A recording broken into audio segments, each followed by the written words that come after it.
Um, we've been going through a series here for about almost 2 months now. It's What is a Healthy Church?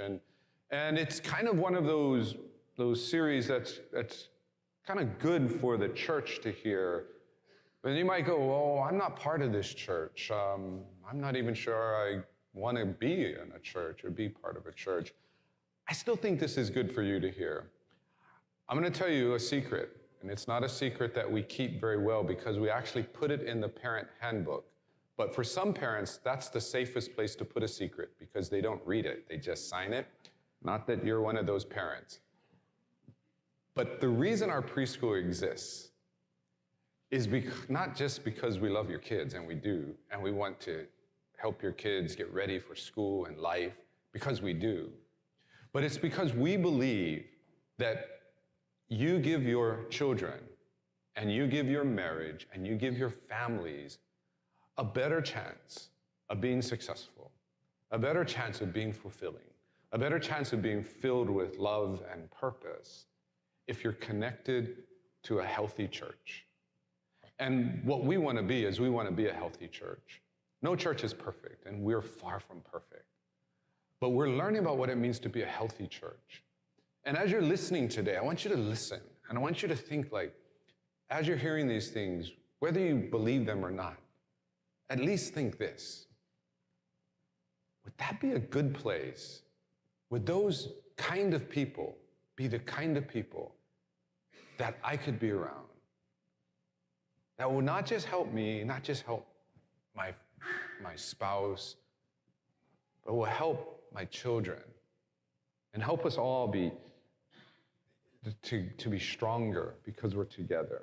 So if you look on the back of the program, I think I included it on the back. You have the list of, not of the program, but of the notes. If you look on the back of the notes that are inside the program, you'll see the different words we've used to describe a healthy church. And by the way, if you want to listen to these, you can go on Apple Podcasts and various other podcast places and hear the whole series if you want to hear more about what this is about. But you'll see different words there. And I kind of put all those words together to where we are right now to come up with this definition of a healthy church. A healthy church is full of living sacrifices. Living sacrifices means people who are surrendered to God and to following and living the way God would want us to live.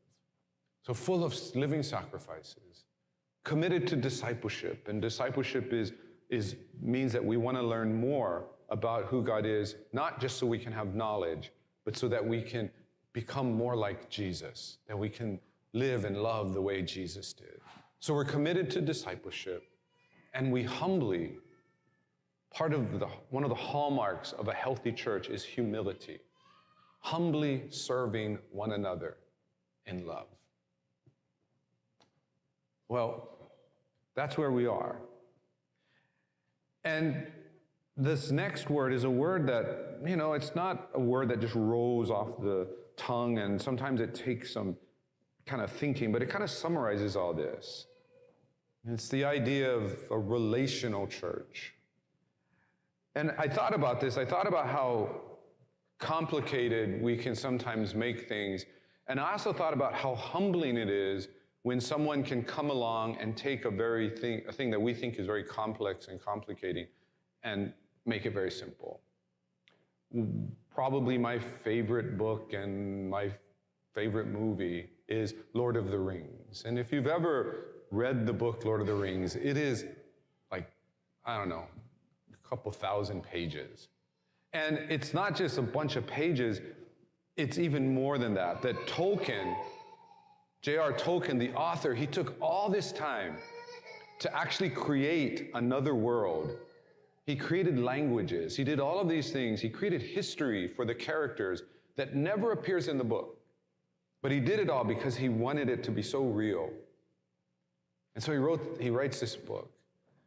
And I think, like, if you see the book and all the complexities of the book and you just kind of read through the stories and you see all the themes and all of that, you would see like the depth and all the effort that was put into it.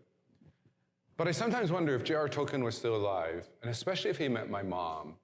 My mom had the way of summarizing things in a way that, I don't know if it was overly simplified. But if she met J.R. Tolkien and J.R. Tolkien said, maybe you've heard of me, I wrote this trilogy called Lord of the Rings. It made it into movies. My mom would have probably said, oh, isn't that story about those little people trying to destroy a ring? Tolkien would have probably looked at her and thought like, is that all you got out of all my life's work? Bunch of little people trying to destroy a ring. Well, when someone simplifies something, sometimes it makes us feel like all the rest of that, what goes on is just not that important. It's just details. And the truth is oftentimes when we strip away a lot of the things that we don't need, we do end up with the essence of what something is. And when we look at what a healthy church is, and you can complicate it all you want, but it ultimately comes down to this. A healthy church has healthy relationships. Unhealthy church has unhealthy relationships.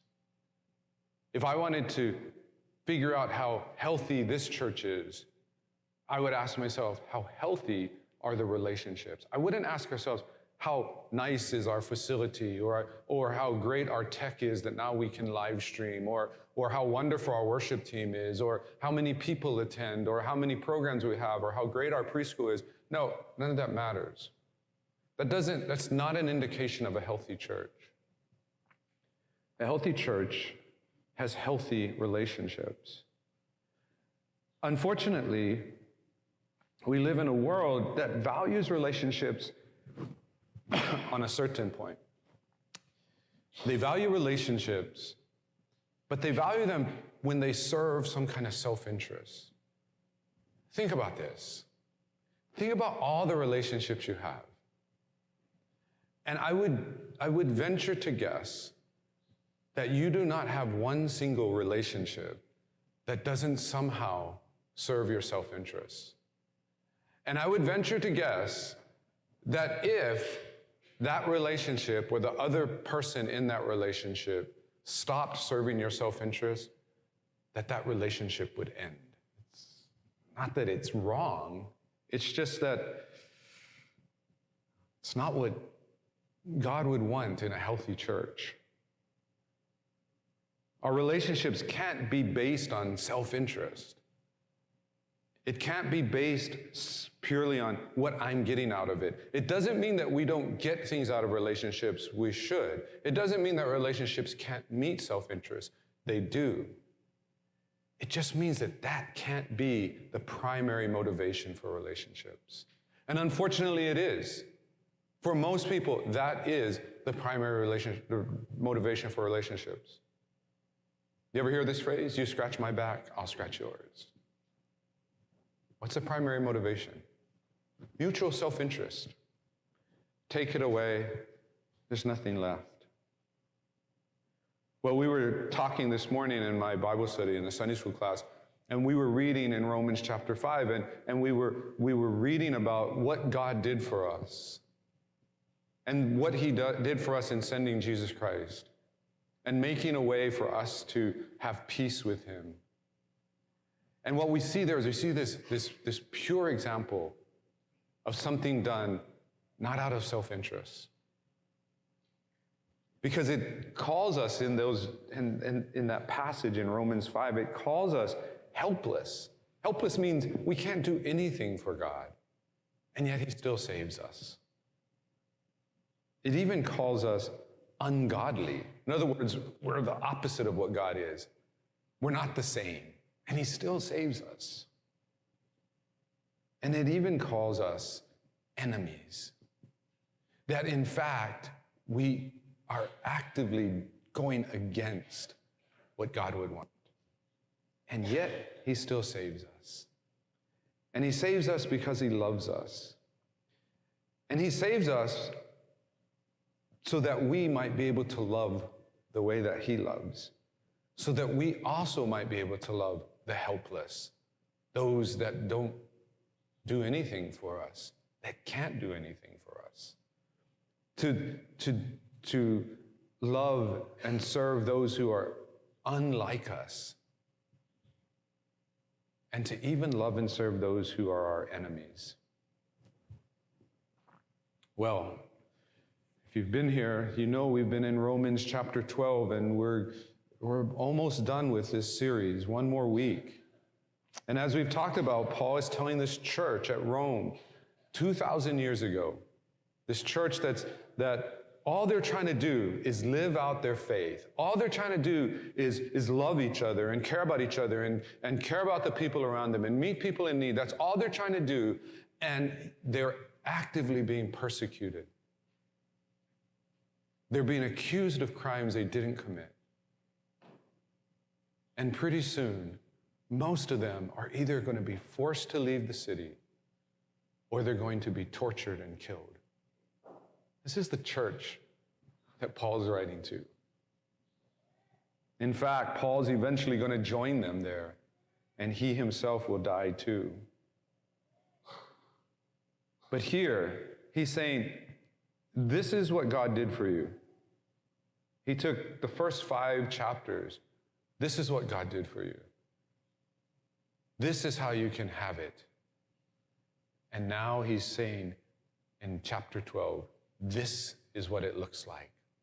This is how you then live. And so here we are, all the way down in verse 14. And it says this, bless those who persecute you. Bless and do not curse them.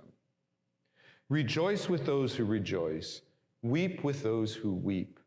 Live in harmony with one another. Do not be haughty, but associate with the lowly. Never be wise in your own sight. Repay no one evil for evil, but give thought to do what is honorable in the sight of all. If possible, so far as it depends on you, live peaceably with all. I like these kind of Bible verses because I don't have to work too hard. It's just kind of right there. I just pretty much repeat what it says and then throw in some things to make sure you guys think I did a little work. Not heavy lifting here. What does a healthy church do? A healthy church blesses its enemies. Who are our enemies? I don't know. Who you might think the enemies of the church is. There are enemies of the church. There are enemies of things that we stand for. There are enemies of people who believe in God, who think believing in God is actually holding back our society. That we need to let go of these childish myths, these legends, these beliefs that helped us through when we were kind of primitive and savage and couldn't find our way. And now that we've reached this point of enlightenment, we need to leave that behind because it's hurting us. And you're hearing this more and more. It used to just be said at universities or in think tanks or behind the scenes in closed rooms, but now people are publicly saying it. If you tell people you believe in God, if you say you live your life for God, not just some abstract understanding of, some higher power or some, kind of nebulous understanding of love, but if you tell them you believe in God, and especially if you tell them you believe in Jesus Christ and you're going to follow his word, many people are going to look at you and think that you're the ones holding us back from being this great society that we can be. We have enemies, and they're getting bolder. And usually when someone says you have enemies, then you go, all right, man, how do we take them on? What's next? Let's go work out. What are we going to do? Passing out weapons, Pastor? We're going to have a drill afterwards? Going to the shooting range? How are we going to take on our enemies? Well, we're going to love them. Who wants to be in that army? Who wants to be in that army? In fact, we're going to bless them. You know what blessing means here? This word in the Greek, it literally means just good words. That's all it really means. It's actually the same word that we use, eulogy. So when someone gives a eulogy, the misconception is some people think that's a biography of the person's life at a funeral. It's not. Eulogy means good words, praise. It's where we try to capture what is best about that person who's died and tell others. But the way it's being used here when it says bless, it means this. When you think of your enemies and you bless, you are actually praying. And you are praying to God that God will bless them. That God will bestow favor on them. I'm good about praying to God. I'm just like, oh God, could you please punish them? Get their attention. Hurt them in some way. You said, vengeance is mine, saith the Lord. Take vengeance, God, please, please, please. Paul says, bless them. Ask God to give them favor. Wow. Not sure I can do that. You see, blessing doesn't mean you agree with them. And it doesn't mean you validate what they do. That's kind of the misconception that's kind of been in the world, and it's growing in the world, that you either agree and love someone, or you disagree and you hate. People have long thought this, but people now, especially younger people, they are willing to say it. You say something negative about somebody, they go, oh, you're hating. You disagree with what somebody did, oh, you're hating. No, it's not hate. But that's kind of the idea. You see, I can still ask God to bless you, even if I disagree with you. And do you know why? Because I can love you. I can sincerely love you. And part of love means I want the best for you, even if I disagree with you. Doesn't mean that we agree or we validate. And I want you to see what he says is. He says, he doesn't use the word enemy. He says, bless those who persecute you. And he's using in Greek, in English, it just comes out as this present tense, persecute you. And we kind of don't know exactly what he's talking about. It could mean different things about as to when the persecution takes place. But when he uses this tense here, he's using this tense of that's saying like, as they are persecuting you, bless them. It's what we've been talking about why God's love is so impossible for human beings to do. We cannot do it. Anybody that says all religions are about love do not understand what the Bible teaches about love. Because the Bible says it is impossible. God's standard is so high that we are not just to love our enemies, which is already really high, but he's telling them to love their enemies while they're hurting you, while they're chasing you, while they're throwing you into prison, while they're lying about you, while they're killing you. God's love is not for the weak, not in this sense. It is not for the cowardly.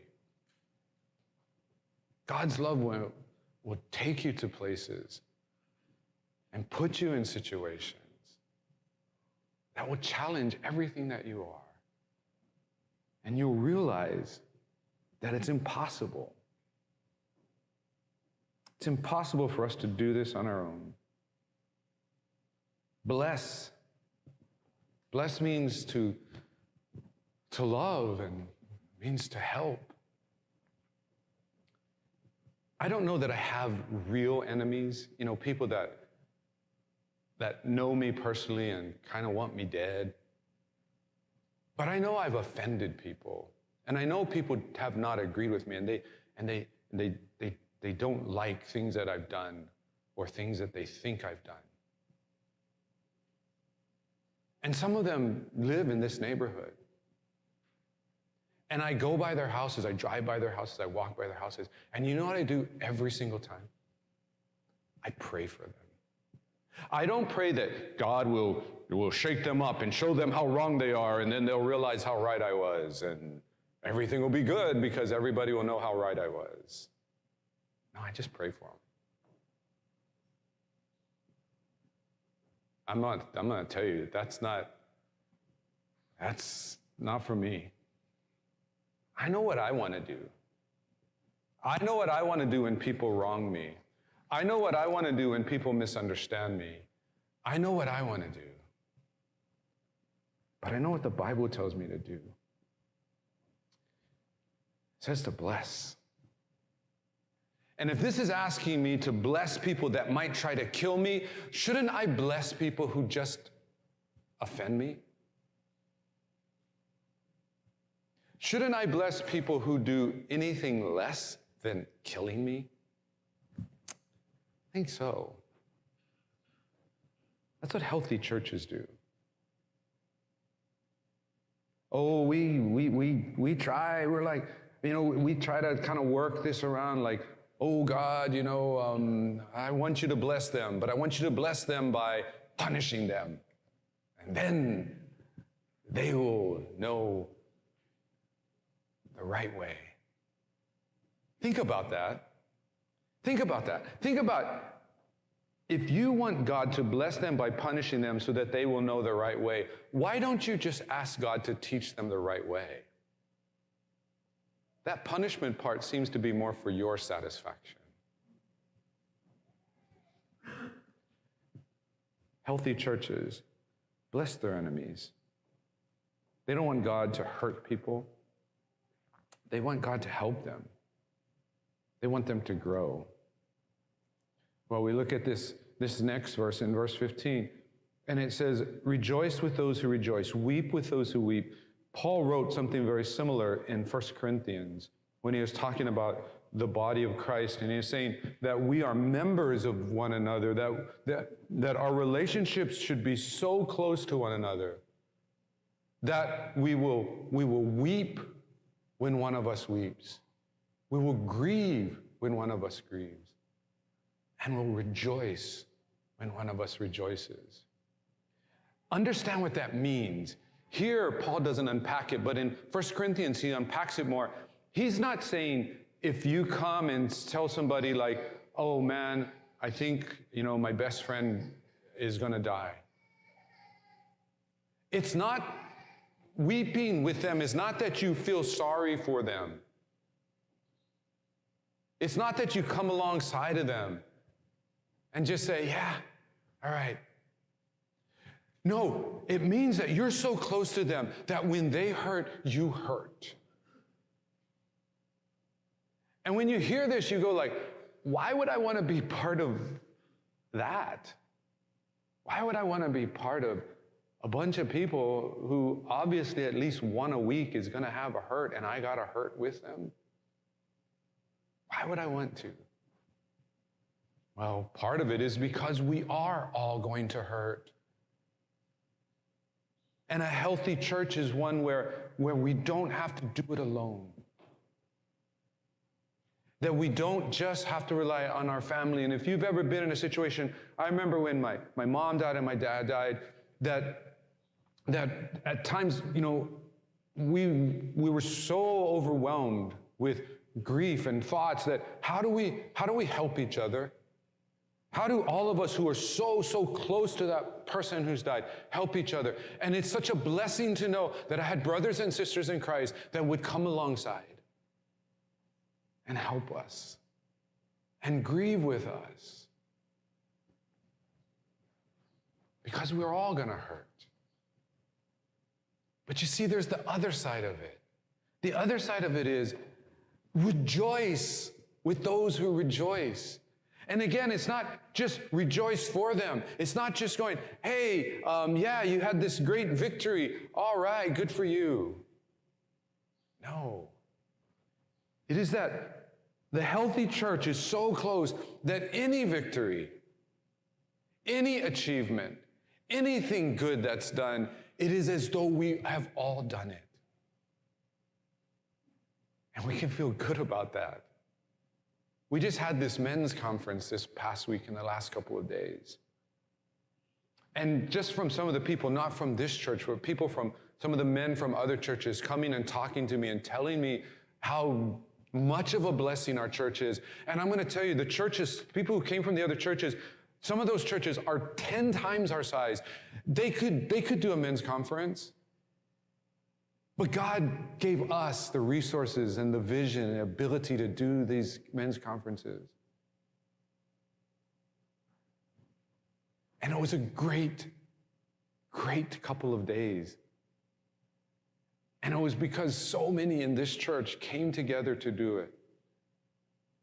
Oh, there were others, volunteers from other churches, and they were wonderful too.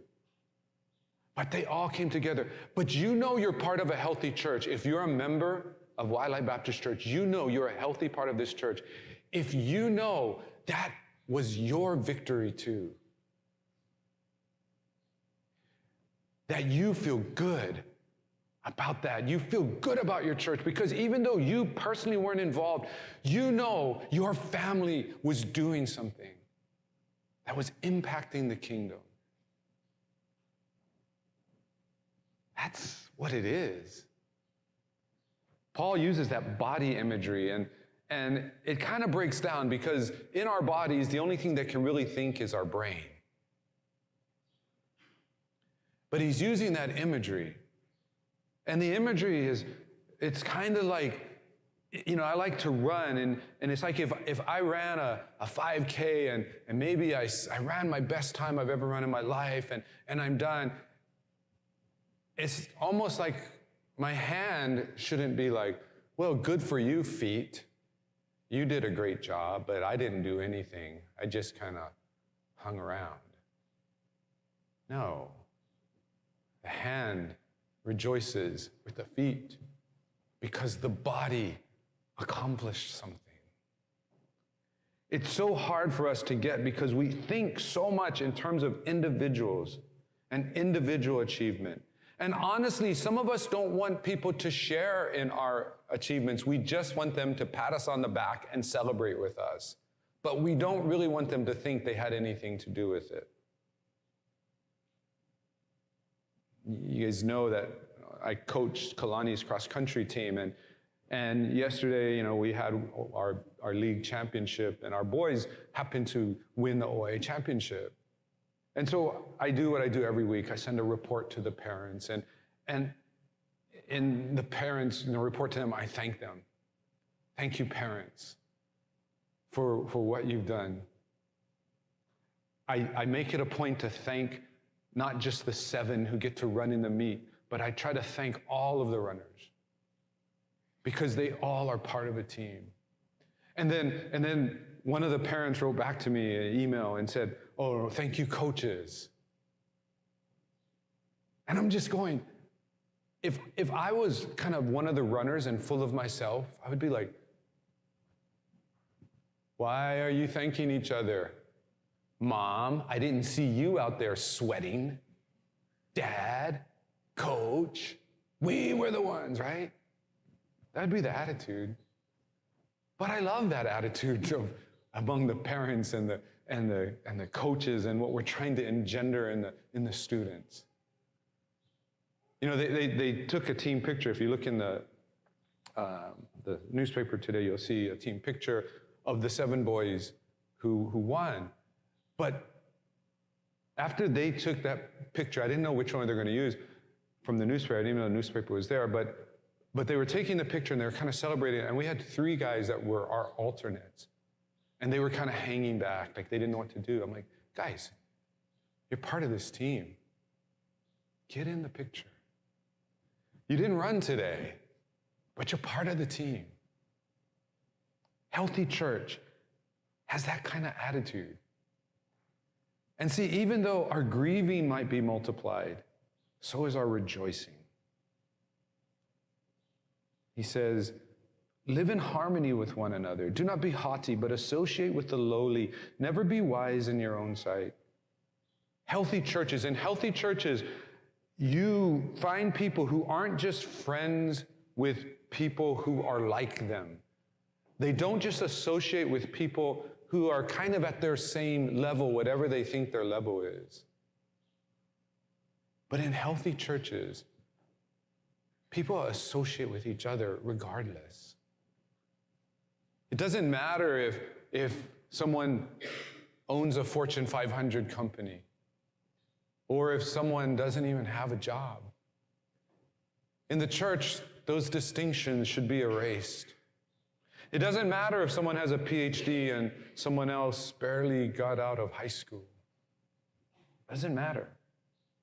Those distinctions are erased. He's saying, don't be haughty. Haughty means, it literally has this idea of being high like a mountain, like you're above everyone else. There's no, associate with everyone. Make everyone feel welcome. And we all have our prejudices. We all have those people that we just can't, it's so hard to be around them. We all have those people that we would kind of like rather avoid. We'll be nice to them, we'll be cordial, but we won't associate and we won't be friends. If we're a healthy church, we are a healthy church with the high and the low. Healthy churches, verse 17, repay no one evil for evil, but give thought to what is honorable in the sight of all. Healthy churches do not seek justice, and they do not seek revenge. Here's a good rule, and I don't know who told me this first, so I don't want to give credit to anybody. I'll just claim I made it up. If you're a Christian and you have a problem with always wanting justice, start by telling God, deal with me first with justice. Do not deal with me with grace. Do not deal with me with mercy. Do not deal with me with forgiveness. Deal with me with justice. Give me what I deserve, and then I'm going to pray that you bring justice upon everyone else. Do you know why that's a good test?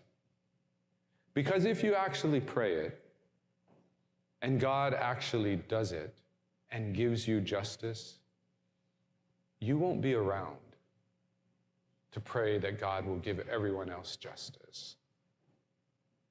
Healthy churches don't seek justice or revenge because we are all children of grace. We are not here because we're smarter or better or in any way superior. We're here because we expressed faith in Jesus Christ and God came into our lives and made us new. Anything that's of worth that we have is because of Him. It is not because of us. We do not seek justice. We always do what is honorable. Healthy churches.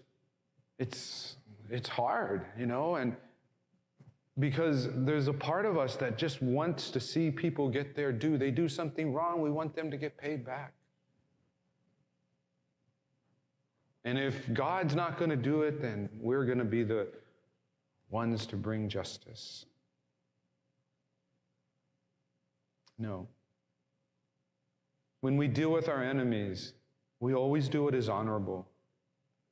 We always do what is good. We always act in love. I told this story at the men's conference, and it's about this guy named Dirk Wilhelm. Dirk Wilhelm was around in the 1500s, and if you know a little bit of history, at that time is when the Reformation took place, and what happens is, you have the Catholic Church, and then you have Martin Luther and others that are trying to point out some of the problems in the Catholic Church. And of course, the Catholic Church doesn't want to hear about it. And so they eventually break away. And so you have these reformers. But not just those, you have those reformers, but then you have some more radical reformers. And the more radical reformers, what makes them different is they want to look at the Bible and they want to say, we want to do what the Bible says. And what they saw in the Bible is they couldn't see that infant baptism was allowed. They saw that what should happen is you should have faith in Jesus Christ and then be baptized. That's why they're called Anabaptists, re-baptized. And so they start to do this. They start to practice this. And Dirk Wilhelm is one of these guys, and he's in his early 20s, and he's doing it. And then, of course, nobody likes it. The Catholics don't like it. The Lutherans don't like it. All these other people, they don't like what they're doing. And so he gets arrested, gets put in prison. He's tortured. And then what Dirk Wilhelm does is he finds a way to escape. So he escapes. And he's running. And he's getting away. And the prison that he was in was actually not a prison. It was kind of like a palace. And so there was a moat, and there was the moat had frozen over because it was winter. And he runs, and he gets across the ice. A guard sees him, and the guard chases after him. But the guard is heavier than Dirk. And when the guard steps on the ice, he falls in. Here's Dirk. I can run to freedom. I can make every reason to do it. I can say, look, I'm trying to live for truth. I can spread the truth. I can live the rest of my life and help others. I can do all of that. Or I can turn back and help this guy who wants to take me to prison. Well, you know, I wouldn't be telling you this story if Dirk kept running.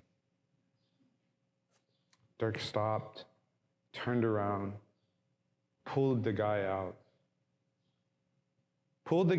And he's arrested, taken back to prison, tortured again, eventually burned at the stake. Why? Why would he do that? Why would he do that? It's because Jesus Christ had so changed his life that he had to do what love would compel him to do, and he had to love his enemies, even if it meant his own freedom and even his own life. Oh, he could have argued for justice. He could have argued for revenge. He could have said, look, God is punishing my enemies. Good for them. But he doesn't. Healthy churches, they live like Dirk Wilhelm. They don't seek justice or revenge. And finally, it says, if possible, so far as it depends on you, live peaceably with all. Healthy churches always seek reconciliation and peace. Christians in a healthy church always work toward solutions. They always try to work out their problems. They do everything they can. They do not stop.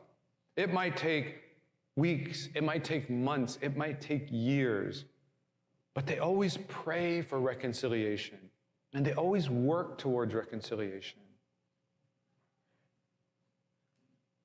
And we have to understand that this is so important because in reconciliation, we reflect who God is.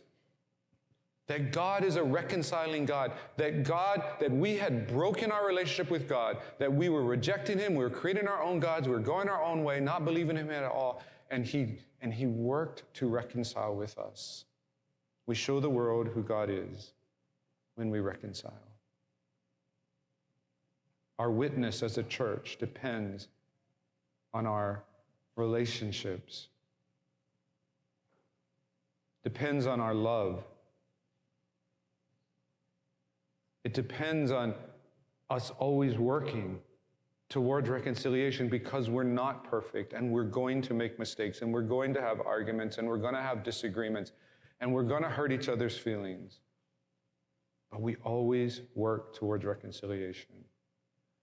We're always improving, and I'm going to give you 3 things I think everybody here can do to help this church be a healthy church. First one, that we will make new friends. When's the last time you made a new friend at this church? Don't answer. Just think. We will make new friends. We'll make new ones. The second thing is, we will invest in our existing friendships. We will nurture them. We will make them better. We'll make them stronger. And third, we will fix the broken ones. If we're really committed to being a healthy church, we're going to do all 3 of these things. Let's pray.